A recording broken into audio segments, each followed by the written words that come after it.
Go to prison. That's what the little voice in my head said one day in 2015. Go to prison. I was like, whoa, whoa, whoa, no, no, no, this makes no sense. I've never thought of prison.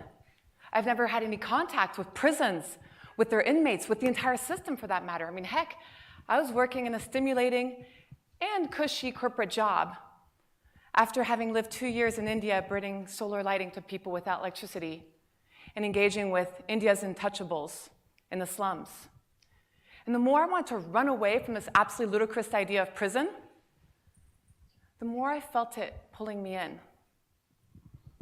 So having no idea where to start, I Googled prisons in San Diego. And within a few months, I stepped into the walls of Donovan State Prison. And what I discovered inside stunned me. In this degrading, dehumanizing, maximum security prison environment, I saw this richness in humanity I could have never imagined. Now let's be clear. The men at Donovan have done some terrible and sometimes heinous acts. They come to prison broken and so full of hurt.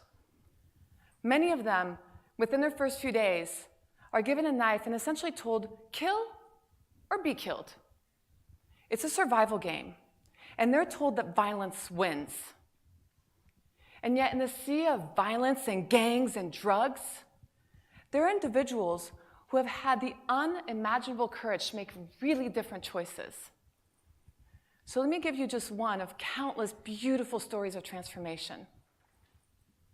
In December 2016, I started organizing my first TEDx event inside Donovan Prison with an organizing team of 11 inmates. One of them caught my eye immediately. This man, hunched over in the corner, incapable of taking his eyes off the floor.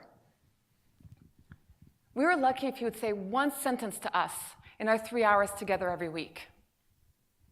And so here I applied a lesson I had learned in the slums of India.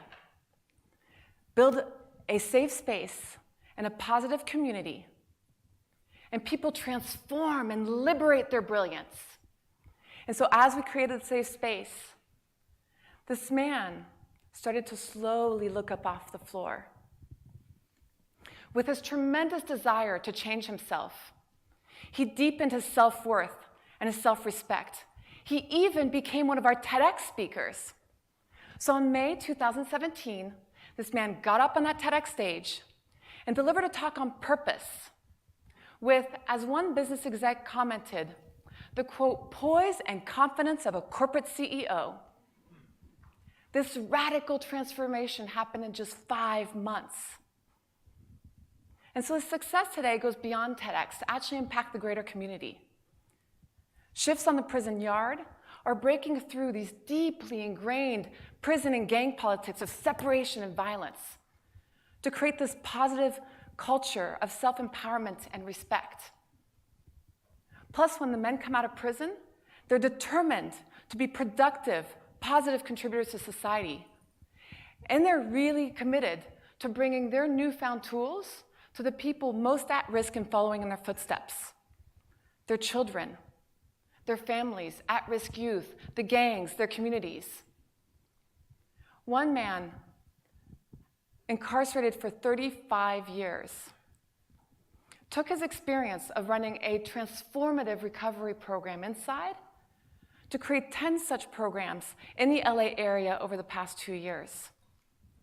Another man, locked up for 15 years, came out with a really clear vision, and within his first year out, had raised the $25,000 to create his Taekwondo dojo, in which today, he provides to 60 at-risk youth the life lessons that he himself had lacked. He's become an entrepreneur, and his training was prison instead of an MBA. So over the past 2.5 years, I've learned that despite what I had believed, this problem of incarceration does affect me.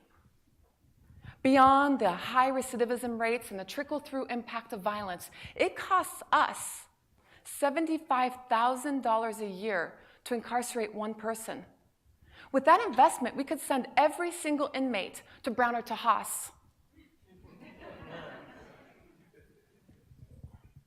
Now, speaking of education, I've also realized that even with my absolutely invaluable education from Brown and my Berkeley MBA, my greatest teachers today live in slums and prisons.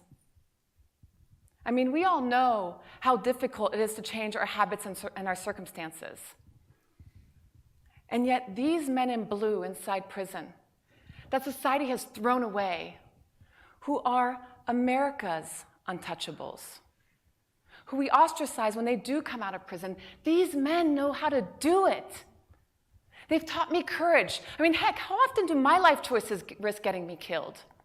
They've taught me determination in the face of adversity, tolerance and patience when pushed down, acceptance to blatant and hateful discrimination, commitment to life choices and values, and a constant drive to overcome and grow. These men have taught me that each of us, no matter our circumstances, has brilliance inside. So I was so inspired that last October, I founded a nonprofit which I called Brilliance Inside, to transform prison from being strictly a container of violence to being a creator of peace. Now, it's not a simple fix, but it's one for which I now have a clear vision, and is already happening at our Brilliance Inside scale. So just imagine a future in which prisons, with their degrading and dehumanizing ways of today, simply no longer exists. They've been transformed and become these centers of transformation in which people are given the tools to develop self-understanding and self-awareness, where they feel safe to become the human beings they never thought they could be. And then they create the connection with the community and become the neighbors that we wish for, because yes, as counterintuitive as it sounds, it is the people who perpetuated the cycle of violence who are in the strongest position to break it. So I invite you towards this self-discovery and this transformation. I invite you to create a safer and more peaceful world by supporting this change of our prison culture to one of self-empowerment. I invite you on this journey of raising up America's untouchables and making it our business to resurrect the human spirit. Thank you.